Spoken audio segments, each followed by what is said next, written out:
Student searching and sorting से related algorithms हम पढ़ रहे थे, जिसमें मैंने आपसे असाइनमेंट भी पूछी। बहुत से स्टूडेंट्स ने सिंपली सर्चिंग और सॉर्टिंग क्या होती है उसको एक्सप्लेन कर दिया था। मैंने ये पूछा था कि आपने हर एल्गोरिथम की वर्किंग बतानी है, कि जैसे बबल सॉर्ट है तो वो कैसे काम करता है, उसके स्टेप्स कौन कौन से हैं। इसी तरह आपके पास जो अगर आपके पास बाइनरी सर्च है तो वो कैसे काम करती है। तो कुछ स्टूडेंट्स ने उस तरह भी अटैम्प्ट किया है, लेकिन अब आज जो हमने पढ़ना है वो क्विक सॉर्ट है। तो ये मैं आपको बता दूँ, इसमें मैंने आपको algorithm step by step try run नहीं करवाना, क्योंकि ये आपके सिलेबस में इंक्लूडेड है लेकिन आपकी बुक में नहीं है। तो मैं इसकी वर्किंग और इसको हम किस तरह से इम्प्लीमेंट करते हैं वो एग्जाम्पल के साथ एक्सप्लेन कर दूँगी। और इसकी डिस्क्रिप्शन भी आपने यहाँ से ये जो कुछ स्टेटमेंट्स मैं बोलूँगी ये नोट कर लेनी है, ये याद करनी है। तो क्विक सॉर्ट का एल्गोरिदम और उसकी वर्किंग जैसे मैंने यहाँ पे लिखी हुई है, तो ये बिल्कुल इस तरह से आपने अटेम्प्ट करना था अपने क्वेश्चन को जो मैंने आपको दिया था। तो क्विक सॉर्ट का मतलब क्या होता है, हमारे पास अरेंज करना असेंडिंग और डिसेंडिंग ऑर्डर में। इससे पहले हम लोगों ने बबल सॉर्ट पढ़ा था और हमने सिलेक्शन सॉर्ट पढ़ा था। सिलेक्शन सॉर्ट में हम एक एलिमेंट मिनिमम एलिमेंट सेलेक्ट करते हैं और उसको पहली पोजीशन पे ले आते हैं, फिर second, third and so on. और बबल सॉर्ट में हमने ये पढ़ा था कि हम दो दो वैल्यूज़ को कंपेयर करते जाते हैं और एंड पे जाके बड़ी वैल्यू सबसे पहले सेव हो जाती है, फिर सेकंड हाईएस्ट, फिर third highest, fourth highest and so on. Last पे हमारी एरे जो है वो लास्ट से सॉर्ट होना शुरू होती है। आज की जो हमारी सॉर्ट है ये क्विक सॉर्ट है। ये डिवाइड एंड कंक्वेयर अप्रोच पे बेस करती है। जिस तरह आपने बाइनरी सर्च पढ़ा था ना, कि हम अपनी एरे को दो पार्ट्स में डिवाइड कर देते हैं और फिर आधी पार्ट को सर्च करते हैं, फिर अगर उसमें नहीं है तो फिर उसको और डिवाइड कर देते हैं और फिर उससे भी आधे पार्ट में हम सर्च करते हैं। तो क्विक सॉर्ट भी इसी तरह बेसिकली हमारी एरे को पार्ट्स में डिवाइड करती जाती है। इसको क्विक इसलिए कहते हैं क्योंकि ये एरे को दो दो पार्ट्स में डिवाइड करती जाती है, और जब आप बिग प्रॉब्लम के छोटे छोटे पार्ट्स बनाते हैं तो वो उनको सॉर्ट करना, उसको सॉल्व करना आसान हो जाता है। So quick sort is based on divide and conquer, कि ये हमारी पूरी एरे को छोटे छोटे पार्ट्स में डिवाइड करती है और उसके बाद हमारे पास जो आंसर आता है, हाफ एरे बच जाती है, ये उसको पहले सॉर्ट करती है। और ये हमारे पास रिकर्सिव भी होती है। रिकर्सिव मीन कि हम इसमें क्विक सॉर्ट का जो एल्गोरिथम लिखते हैं वो खुद को बार बार कॉल करता है। पहले हमने दो पार्ट्स में डिवाइड किया है, फिर उस दो को दोबारा, जो दो पार्ट्स बने हैं लेफ्ट और राइट, फिर लेफ्ट वाले को दोबारा हमने दो पार्ट्स में डिवाइड किया है, फिर उसके लेफ्ट और राइट बने हैं, फिर हमने उसको दोबारा दो पार्ट्स में डिवाइड किया, फिर उसके लेफ्ट और राइट बने हैं। तो इस तरह से ये रिकर्सिव अप्रोच भी है कि क्विक सॉर्ट में हम क्विक सॉर्ट का जो फंक्शन बनाते हैं उसको बार बार वो फंक्शन खुद ही को कॉल करता है। ये भी हम देखेंगे इसके एल्गोरिथम में। ये आपकी बुक में नहीं है तो इसको यहाँ से अच्छे से अंडरस्टैंड कर लें जो मैं आपको लेक्चर दे रही हूँ। कोई क्वेश्चन है तो आप इससे रिलेटेड मुझसे पूछ लें, इसकी एग्जांपल जो मैं आपको कराऊंगी इस तरह की और खुद भी प्रैक्टिस करें। अच्छा, इसकी वर्किंग किस तरह से होती है और ये किस तरह से काम हम इसको अप्लाई करते हैं। Quick sort relies on partition. Basically ये पार्टीशन वर्क लाइक दिस।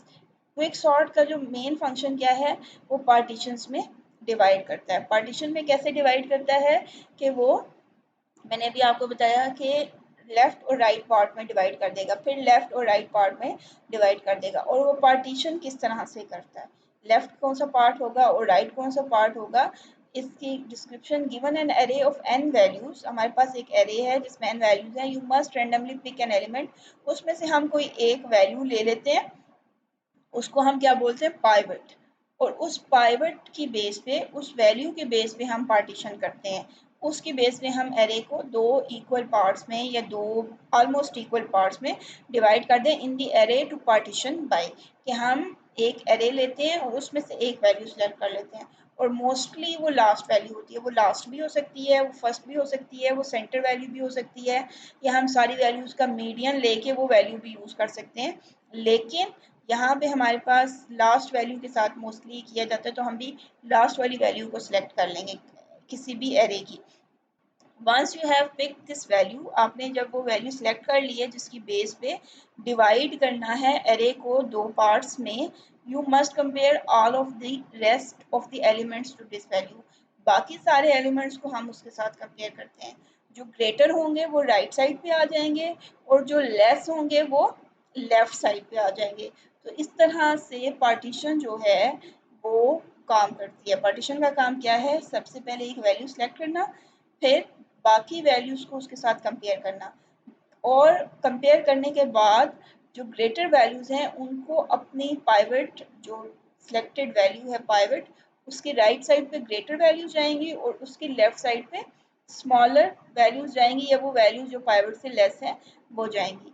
और जब हम ये पार्टीशन कर चुके होते हैं तो जो पाइवट होता है या जो वैल्यू हमने सेलेक्ट की होती है वो अपनी एग्जैक्ट लोकेशन पे आ जाती है, वो सेंटर में आ जाती है जहाँ पे उसे होना चाहिए था। बाइनरी सॉरी हमने सिलेक्शन सॉर्ट में भी देखा था कि जो सबसे छोटी वैल्यू होती है वो फर्स्ट पे आ जाती है पहली आइट्रेशन के बाद, और हमने जो इसके बाद दूसरी पढ़ी थी बबल सॉर्ट पढ़ी थी, उसमें जो सबसे बड़ी वैल्यू होती है वो लास्ट पोजीशन पे आ जाती है पहली आइट्रेशन के बाद। और इसमें क्या होता है, इसमें पहली आइट्रेशन के बाद या पार्टीशन के बाद जो सिलेक्टेड वैल्यू है वो सेंटर में आ जाती है, उससे छोटी वैल्यू सारी लेफ्ट पे हो जाती है, उससे बड़ी वैल्यू सारी राइट पे हो जाती है, वो अपनी करेक्ट पोजीशन पे आ जाती है जो भी उसकी करेक्ट पोजीशन बन रही हो। तो अब ये कैसे पार्टीशन करता है, कैसे लेफ्ट और राइट करता है, ये हम लोग अभी आगे एग्जाम्पल में देखेंगे। तो ये इसकी डेफिनेशन होगी कि क्विक सॉर्ट बेसिकली किस पे बेस कर रही है, पार्टीशन पे। वो एरे को लेफ्ट और राइट दो एरेज में डिवाइड कर देती है, दो पार्ट्स में डिवाइड कर देती है, और उन पार्ट्स को किस तरह से वो काम कर किस तरह से वो इम्प्लीमेंट करती है ये भी हम एल्गोरिदम में देखेंगे। और यहाँ पे एक जो इसकी स्पेशल टर्म्स हैं वो आपको पता होनी चाहिए कि इसमें पाइवट की टर्म यूज़ होती है, और पाइवट क्या है, सिलेक्टेड वैल्यू जिसकी बेस पे हम पार्टीशन कर रहे हैं, और ये mostly last randomly pick value होती है, लेकिन जब हम इम्प्लीमेंट करेंगे तो हम लास्ट वाली वैल्यू को सिलेक्ट कर लेंगे कि ये पाइवट है हमारे पास, या फर्स्ट भी ले कोई भी वैल्यू ले सकते हैं, ज़रूरी नहीं है कि लास्ट ही लें। तो अगर मैं समराइज करूं तो तीन स्टेप्स रिकर्सिवली परफॉर्म होते हैं। पार्टीशन दी एरे, ठीक है, हमने एरे को पार्टीशन करना है कोई भी रैंडम एलिमेंट सेलेक्ट करके विच इज पाइवट, उसके बाद लेफ्ट पार्ट को सॉर्ट करना है, और दो पार्ट्स बन गए ना, लेफ्ट और राइट। लेफ्ट और राइट पार्ट सॉर्टेड नहीं होते, जो सेंटर वाली वैल्यू होती है वो अपनी लोकेशन पे आ जाती है। तो फिर हमने लेफ्ट पार्ट को अरेंज करना है, और फिर हमने राइट पार्ट को अरेंज करना है, और फिर जब हम लेफ्ट पार्ट को अरेंज करने जाएंगे तो फिर अगेन उसको दो पार्ट्स में डिवाइड करेगा, फिर उसके लेफ्ट को अरेंज करना है। तो इस तरह से ये तीन स्टेप्स बार बार परफॉर्म होते हैं। पार्टीशन, लेफ्ट अरे की सॉर्टिंग, राइट अरे की सॉर्टिंग, फिर पार्टीशन, फिर लेफ्ट अरे की सॉर्टिंग, फिर राइट अरे की सॉर्टिंग, फिर पार्टीशन, जब तक हमारी अरे एंड नहीं हो जाती है, जब तक सॉर्टिंग कंप्लीट नहीं हो जाती, ये तीन स्टेप्स रिकर्सिवली परफॉर्म होते हैं।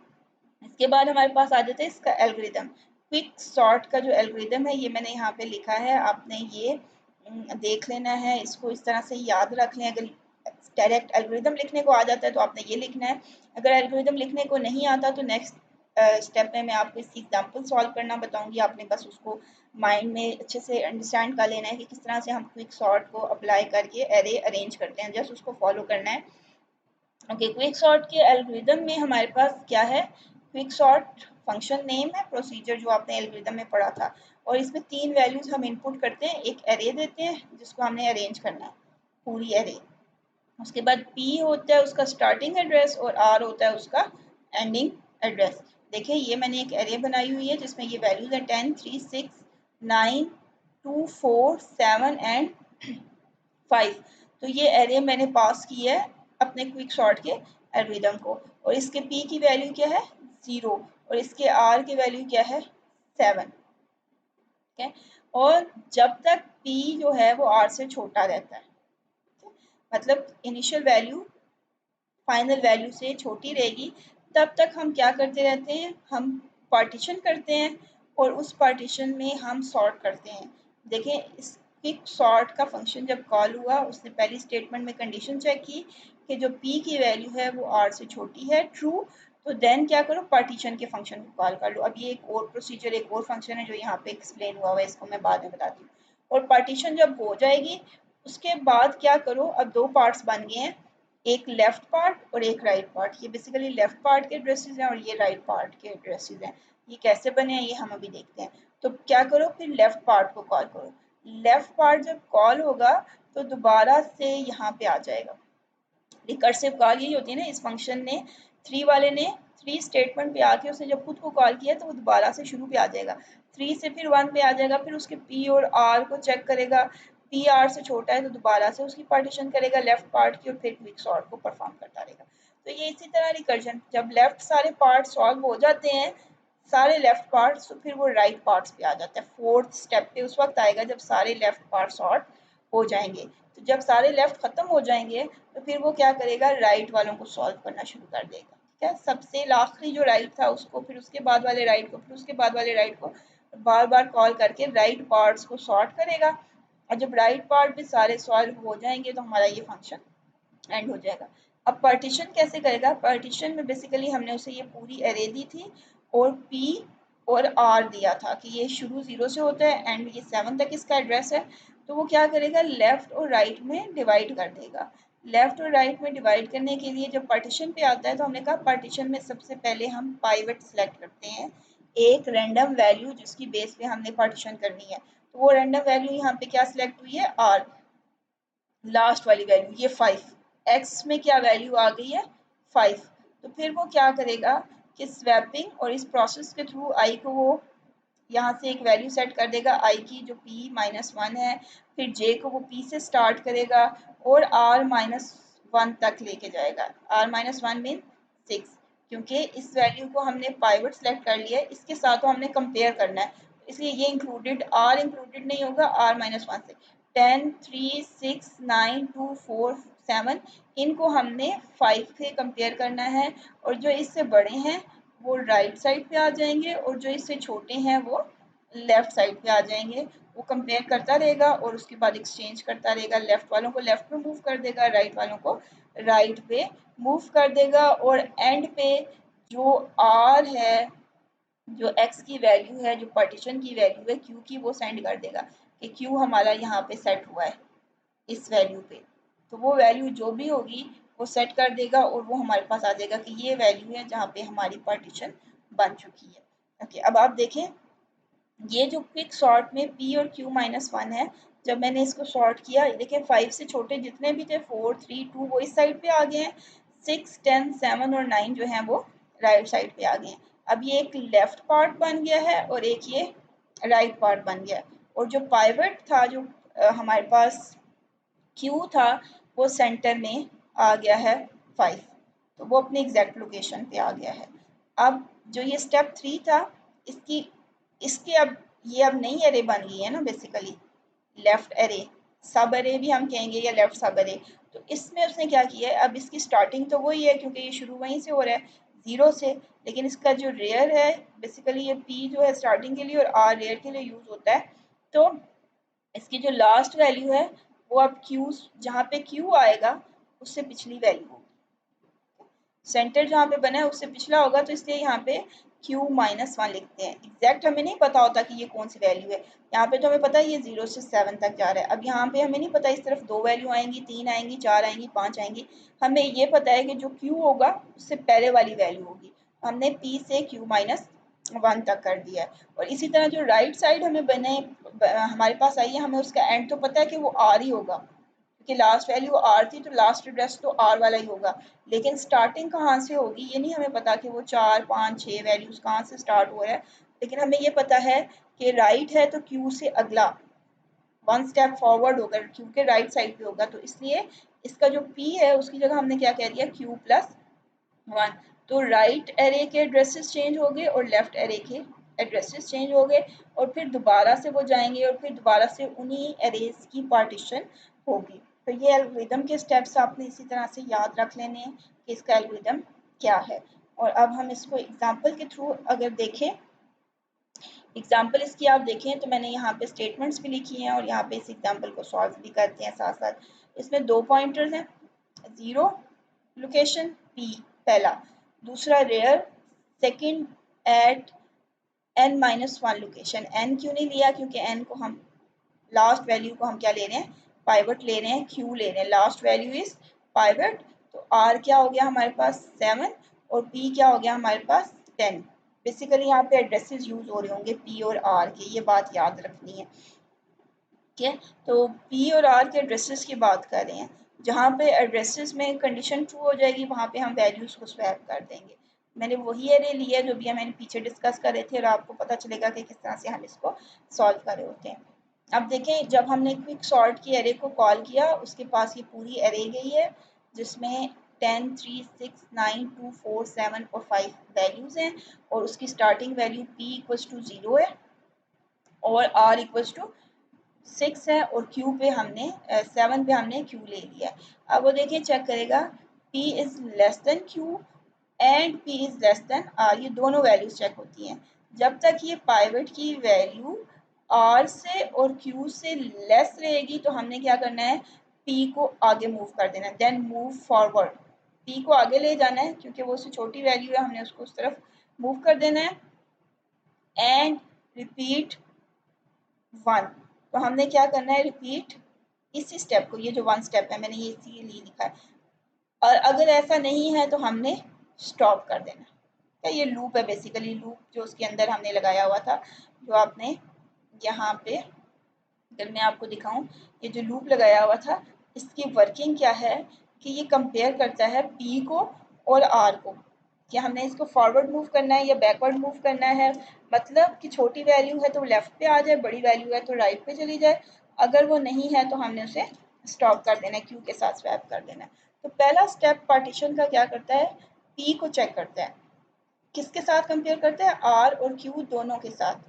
तो पी जो है 10 is smaller less than Q, 5 से छोटा है नहीं, 7 से छोटा है नहीं, इसका मतलब है कि हमने फॉरवर्ड नहीं करना, मूव फॉरवर्ड नहीं होगा क्योंकि कंडीशन फॉल्स हो रही है, ये दोनों कंडीशन फॉल्स हो रही हैं और अगर इन दोनों में से कोई एक भी फॉल्स हो जाती तो हम स्टॉप कर जाते एंड रिपीट 1। ठीक है। अब क्योंकि कंडीशंस फॉल नहीं थी, हमने मूव भी नहीं किया और रिपीट भी नहीं किया एल्स, बल्कि हमने क्या किया, स्टॉप कर दिया।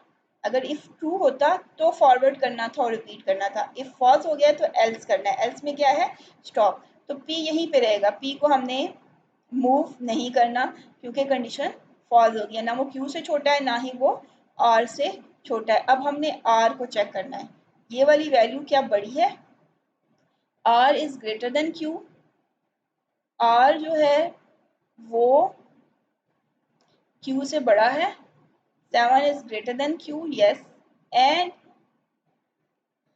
7 इज लेस देन 10, ये कंडीशन है।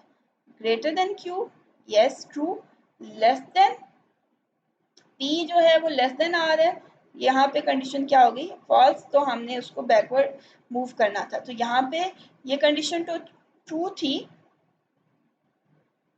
लेकिन हमारे पास क्या हुआ, आर की कंडीशन फॉल्स हो गई थी तो हम इसे मूव नहीं करेंगे, यहीं पे स्टॉप कर देंगे। तो पी भी यहीं पे रहा, आर भी यहीं पे रहा और हमने swap p value and r value नहीं करना।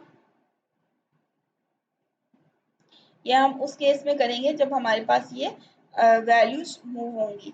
और स्टेप 1, 2, 3 हमने रिपीट कर देना है। और कब तक रिपीट करते हैं, जब तक पी और आर इक्वल नहीं आते।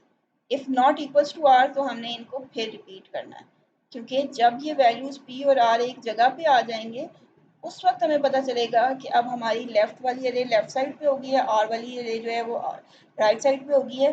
अब हमने इनको स्वैप कर देना है या मूव कर देना है। ठीक है। और when p and r at same location, और जब वो सेम लोकेशन पे आ जाएंगी, यहाँ पे एक एग्जैक्ट लोकेशन पे जहाँ पे पी और आर सेम हो गए, उस वक्त हम इस वैल्यू को, जो सेंटर वाली वैल्यू है, उसको हम ये जो हमारे पास पाइवट वैल्यू है उसके साथ स्वैप कर देंगे यहाँ पे लास्ट में। ठीक है। अब अगर इस स्टेप को, ये स्टॉप हो गया था, यहाँ पे भी ये स्टॉप हो गया था और यहाँ पे हमने क्या किया था, 7। अच्छा, तो यहाँ पे अब दोबारा से अगर मैं इसको देखूँ रिकर्सिव कैसे होगा, तो पहले अभी आपको जो बताया कि p is less then q, p की वैल्यू जो है वो 5 से लेस है, तो ये कंडीशन फॉल्स हो गई थी और p is less then r, ये वैल्यू p और r का अपने एड्रेस देखना है और q की वैल्यू के साथ हम इसे कंपेयर कर रहे हैं, क्योंकि ये पोजीशंस हैं, लोकेशंस हैं, p और r लोकेशंस हैं और जो q है वो क्या है, वैल्यू है। तो p की जो वैल्यू है 10, इज लेस देन 5 ये कंडीशन फॉल्स हो गई थी, और p is less then r mean p की जो एड्रेस था यहाँ पे बेसिकली हमारे पास अभी 0 है, और यहाँ पे r की वैल्यू क्या है 6 है, अभी हमने यहाँ पे कैलकुलेट की थी। तो ये क्योंकि ट्रू कंडीशन थी और ये फॉल्स थी, लेकिन एंड की वजह से ये फॉल्स हो गया था। एंड में दोनों का ट्रू होना ज़रूरी होता है, तो वो मूव फॉरवर्ड नहीं हुआ था। और जब यहाँ पे हम दूसरे मतलब स्टेप 1 अब रिपीट नहीं होना, स्टॉप हो जाना था। और फिर जब हम आर पे आए हैं तो आर में हमने चेक किया, आर की वैल्यू क्या थी 7। तो आर की जो वैल्यू थी 7 वो ग्रेटर देन थी 5 के। और हमारे पास एक और चीज़ इसमें क्या आई थी कि जब 7 से ग्रेटर देन थी तो p का जो एड्रेस है, मतलब कि जो हमारे पास स्टार्टिंग वैल्यू है 0 वो 6 से छोटी ही थी। इसका मतलब है हमने r को एक स्टेप पीछे मूव कर देना था, मूव बैकवर्ड। फिर हम r को यहाँ पे ले आए, ठीक है, r को कहाँ पे ले आए, इस लोकेशन पे। आर हमारे पास ये आपको वैल्यू चेंज हुई नज़र आ रही होगी। आर हमारे पास बेसिकली यहाँ पे आ गया, तो मैं स्मॉल आर लिख लेती हूँ बताने के लिए कि ये बैकवर्ड मूव हो गया। जब ये यहाँ पे मूव हो गया, कंडीशन ट्रू हो गई थी, तो उसने रिपीट किया है स्टेप 2 को। और जब स्टेप 2 रिपीट हुआ है तो फिर उसने चेक किया है कि 4 is greater than 5, condition false हो गई है। 4 की वैल्यू 5 से बड़ी नहीं है। जब आप पाइवट के साथ कंपेयर करें, क्यू के साथ, तो वैल्यूज़ कंपेयर होंगी, और जब पी और आर को कंपेयर करें तो उसके एड्रेसेस कंपेयर होंगे। अब देखें ये कंडीशन फॉल्स हो गई है और p is less than r, यहाँ पे आर इक्वल्स टू 5 है, ये कंडीशन अभी भी ट्रू है। 0 इज़ लेस देन 5, लेकिन जो कंडीशन फॉल्स हुई है वो क्या हुई है, 4 इज़ ग्रेटर देन 5 की कंडीशन फॉल्स हो गई है। जब ये कंडीशन फॉल्स हो गई है तो अब हमने रिपीट नहीं करना, बल्कि क्या कर देना है, स्टॉप कर देना है। और जब हम स्टॉप करेंगे तो फिर थर्ड स्टेप पे आके हमने क्या किया, पी और आर की वैल्यूज़ को स्वैप कर दिया है। तो आर कहाँ पे था हमारे पास, यहाँ पे, और यहाँ पे क्या वैल्यू है 4। तो 4 की वैल्यू पी की वैल्यू में आ जाएगी, और पी में जो वैल्यू थी 10 वो कहाँ पे आ गई, आर की वैल्यू में। तो स्वैपिंग होगी। अब हमने 1 और 2, 1 से लेकर 3 तक यही स्टेप रिपीट करते रहने हैं, रिकर्जन यही है जब तक p और r इक्वल नहीं आ जाते, ठीक है। अब हमने नेक्स्ट स्टेप क्या करना है, अगर मैं आपको नेक्स्ट स्टेप का बताऊं तो दोबारा से हम यहाँ से स्वैपिंग के बाद अब हमने चेक किया कि क्या p और r इक्वल हो गया, नो, p इज 0 और r हमारे पास कहाँ पे है, r इक्वल्स टू 5 पे है। अब r इक्वल्स टू 5 पे जब है तो अब हमने दोबारा चेक करनी है कंडीशन, स्टेप 1 पे आ जाना है, रिपीट कर देना है। तो जब हम 1 पे आएंगे तो चेक करेंगे 4 की वैल्यू इज लेस देन 5। 4 अब नई एरे देखनी है जो स्वैपिंग के बाद आई है, is less than 5, condition true है। और 4 की जो पोजीशन है विच इज 0 वो लेस देन 5 है, ये भी कंडीशन ट्रू है। दोनों कंडीशन ट्रू हैं। वैल्यू है वो भी पाइवट से छोटी है, जो एड्रेस है वो भी लास्ट एड्रेस से छोटा है। तो इसका मतलब क्या है कि हमने p को एक स्टेप आगे मूव कर देना है, p यहाँ पे आ जाएगा। मैं यहाँ पे इसका अगर कलर चेंज कर देती हूँ कि ये मूव्ड p है, p अब 0 से कहाँ पे आ गया है, 1 पे आ गया, ठीक है। फिर अगर ये ट्रू था, मूव फॉरवर्ड एंड रिपीट, फिर रिपीट करो, फिर कंडीशन चेक करो। फिर हमने चेक किया 3 की जो वैल्यू है वो लेस देन 5 है, अगेन कंडीशन ट्रू हो गई है। और जो 3 का एड्रेस है विच इज़ 1 वो भी 5 से लेस है, तो फिर कंडीशन ट्रू हो गया। इसका मतलब है कि फिर हमने p को आगे मूव कर देना है और p की वैल्यू क्या हो जाएगी हमारे पास, p इक्वल्स टू 2 हो जाएगा। फिर हमने उसे आगे मूव कर दिया है और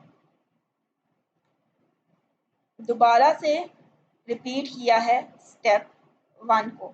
जब हमने दोबारा स्टेप 1 को रिपीट किया फिर कंडीशन चेक करनी है, 6 की value is less than 5, condition false होगी। जैसे ही कंडीशन फॉल्स होगी, इन दोनों में से कोई एक भी फॉल्स होगी तो हमने क्या कर देना है, स्टॉप। हमने उसे p को यहीं पे स्टॉप कर दिया। अब p हमारा जो फाइनल आया है वो किस लोकेशन पे आया है, 6 पे। p इक्वल्स टू 2 पे यहाँ पे स्टॉप हो गया है। अब स्टेप 2 पे आना है। जब स्टेप 2 पे आएंगे तो अब चेक करें r is greater than q। r में क्या वैल्यू है, 10, ठीक है, कंडीशन ट्रू है। 10 की वैल्यू 5 से ग्रेटर है। और जो p का एड्रेस है, p अभी 2 पे है और r की वैल्यू क्या है हमारे पास 5। ये भी ट्रू हो गया। तो अब हमने क्या करना है, आर को एक स्टेप पीछे ले आना है विच इज इक्वल्स टू 4। तो जो लास्ट वैल्यू थी उसको भी हमने बैकवर्ड मूव कर दिया क्योंकि उसकी भी दोनों कंडीशन ट्रू थी, उसकी वैल्यू पाइवट से बड़ी थी और उसका जो एड्रेस था वो भी स्टार्टिंग एड्रेस से छोटा था। तो दोबारा से स्टेप को रिपीट करो, रिपीट 2 करेंगे। तो अब चेक करें यहाँ पे क्या वैल्यू है, 2। 2 is greater than 5, condition false हो गई है। दोनों एंड है तो दोनों में से एक भी फॉल्स हो गई है, तो ये क्या कर देगा, स्टॉप कर देगा। बी हमारा यहाँ पे स्टॉप हुआ था और आर हमारा 4 पे स्टॉप हुआ है। और जब ये दोनों स्टॉप हो जाएंगे तो हमने क्या करना है, पी और आर की वैल्यू को स्वैप कर देना है। तो ये अगली अगर स्टेटमेंट में आप देखें तो पी में 2 आ गया है और आर में 6 आ गया है। ये 2 और 6 की वैल्यूज आपस में स्वैप हो गई हैं। अब इसको स्वैप करने के बाद दोबारा से चेक करना है हमने, पी आर के इक्वल है, नहीं, पी 2 है और आर क्या है, 4 है। तो अगर ये इक्वल नहीं है तो दोबारा से स्टेप 1 पे आ जाना है। जब आप स्टेप 1 पे दोबारा आएंगे तो अब फिर आपने चेक करनी है वही स्टेटमेंट। p की वैल्यू क्या है, अब हमारे पास यहाँ पे p है 2, 2 is less than 5, true, condition true है। 2 और उसके बाद एड्रेस चेक करें, 2 इज लेस देन 4, तो अगेन कंडीशन ट्रू है। तो हमने क्या करना है, मूव फॉरवर्ड, p को आगे मूव कर दिया। ये देखिए यहाँ पे आ गया, ये मूव्ड p है बेसिकली, ठीक है। तो ये p हमारे पास यहाँ से मूव होके आगे आ गया क्योंकि ये दोनों कंडीशन ट्रू थी। जब ये दोनों कंडीशन ट्रू थी तो repeat, move forward and repeat, दोबारा से हमने इसे रिपीट किया है। जब इसे रिपीट किया तो फिर कंडीशन चेक की है, 9 is less than 5, condition false हो गई है तो ये p यहाँ पे स्टॉप कर जाएगा, ठीक है। तो ये स्टॉप हो गया। अब r को चेक करें, r की वैल्यू क्या है, 6, 6 is greater than 5, yes, true है।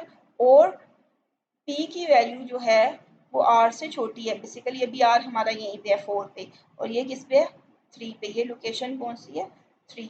तो वो 4 जो है वो 3 से बड़ा है, तो इसलिए r भी मूव होके यहाँ पे हमारे पास आ जाएगा और r की जो वैल्यू है वो भी बैकवर्ड आ जाएगी। अब p और r दोनों सेम लोकेशन पे आ गए हैं विच इज जहाँ पे वैल्यू क्या है हमारे पास 9, ये भी स्टॉप हो जाएगा। उसके बाद जब दोबारा r को चेक करेगा तो हमारे पास 9 की वैल्यू 5 से बड़ी थी, लेकिन जो इसका एड्रेस था 3 और 3 वो सेम हो गया था, ये कंडीशन फॉल्स होगी तो ये स्टॉप हो जाएगा। Swap p and r value, अब इस वैल्यू को स्वैप करेगा लेकिन p और r दोनों 5 पे हैं तो वो सेम लोकेशन पे हैं, तो वैल्यू जो है वो 9 की 9 में ही स्टोर रहेगी। उसके बाद दोबारा कंडीशन चेक करेगा और if p is not equals to r, अब ये कंडीशन फॉल्स हो गई है क्योंकि p और r दोनों सेम पोजीशन पे आ गए हैं, p भी 3 पे है और r भी 3 पे है। तो अब उसने क्या करना है, बजाय इसके कि फ्रॉम स्टेप 1 to 3 रिपीट करे, अगली स्टेटमेंट पे आ जाना है 5 पे। और वहाँ पे क्या कह रहा है, when p and r are at same location, फिर हमने स्वैप कर देना है p को किसके साथ, स्वैप कर देना है उसको q के साथ। मतलब यहाँ पे 9 की जो वैल्यू जहाँ पे p और r सेम हो गए थे उसको q के साथ स्वैप किया है, 5 सेंटर में आ गया है और जो 9 था वो q में चला गया है। तो ये बेसिकली फर्स्ट टाइम जब आप पार्टीशन के फंक्शन को कॉल करेंगे तो वो ये सारे स्टेप परफॉर्म करेगा। अभी एक दफ़ा पार्टीशन का फंक्शन कॉल हुआ है और उसने पार्टीशन कैसे बनाई है, उसने पाइवट की वैल्यू को सेंटर में लेके आया है और 5 को, और उससे छोटी वैल्यूज 2, 3, 4 जो है वो लेफ्ट साइड पे आ गई हैं और उससे बड़ी वैल्यू 6, 10, 7 और 9 जो हैं वो राइट साइड पे आ गई हैं। और इसके बाद जब वो ये काम कर चुका है वो अब दोबारा से क्विक सॉर्ट के फंक्शन को कॉल करेगा। कौन से क्विक सॉर्ट के फंक्शन को, इसी को जो हमने अभी ये परफॉर्म किया, इन स्टेप्स को दोबारा से रिकॉल करेगा। लेकिन अब वो क्या करेगा, लेफ्ट सब अरे देगा उसको। लेफ्ट सब अरे में हमारे पास अब ये p हो जाएगा, नई एरे जो बनेगी लेफ्ट साइड पे। और नई एरे क्या बनी है, उसमें 3 एलिमेंट्स ही हैं तो लास्ट वाला q होता है, ये q हो गया। फर्स्ट वाला p होता है वो p हो गया और सेकंड लास्ट r होता है तो वो r हो जाएगा। तो इसी तरह बिल्कुल वही स्टेप फॉलो होंगे, p को कंपेयर करेगा q से, एड्रेस को कंपेयर करेगा और आर को कंपेयर करेगा, मूव करेगा। तो ये सारी जो सॉर्टिंग है वो परफॉर्म होगी स्टेप बाय स्टेप। दोबारा से वही स्टेप रिपीट होंगे जो मैंने अभी आपको यहाँ पहली आइट्रेशन में बताए हैं।